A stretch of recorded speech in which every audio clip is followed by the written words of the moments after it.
was said, this is simple, but it's complicated. Hi everybody, and again I changed my story this week, not because I couldn't find the words, but because some sad stories came to my attention. Getting beaten up because you walk on the street with your boyfriend is ridiculous. Getting hit in the face by your parents because you're not comfortable with the gender assignment they gave you is ridiculous. And it makes me angry and sad because how do we want to live our lives? How do we want to raise our children? Do people realize they bring up hateful people by showing hateful behavior? Do people realize they grow ignorance in society by not acknowledging diversity? Do people realize they feed prejudice by not contradicting the stereotypes they hear about gays and transgenders? Do people realize they bring up judgmental people by telling them they are better than others? How do you want to raise your children? Prejudiced, ignorant, judgmental, or caring, loving and kind?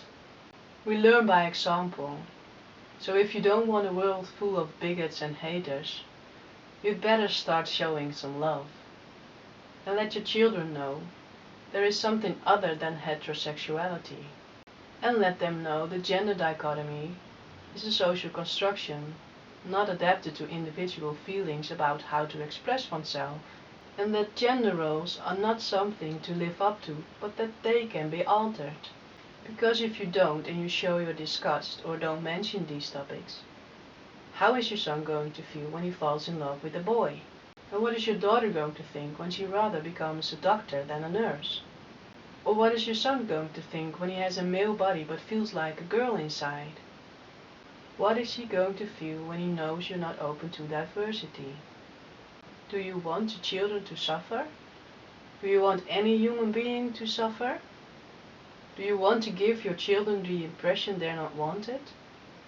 Do you want your children to struggle in life? I know you don't. And even if you're unfamiliar with these topics, or maybe even a little scared, I can't imagine you want any human being to be hated or mistreated. And I'm talking about raising children, but it counts for all of us. We all have to live the example of love. Help me fight the haters with love. Choose love. Be love. Because the only way we can teach them is by showing love. Be kind to one another. Thank you for watching. Have a good week. Bye. That should be easy.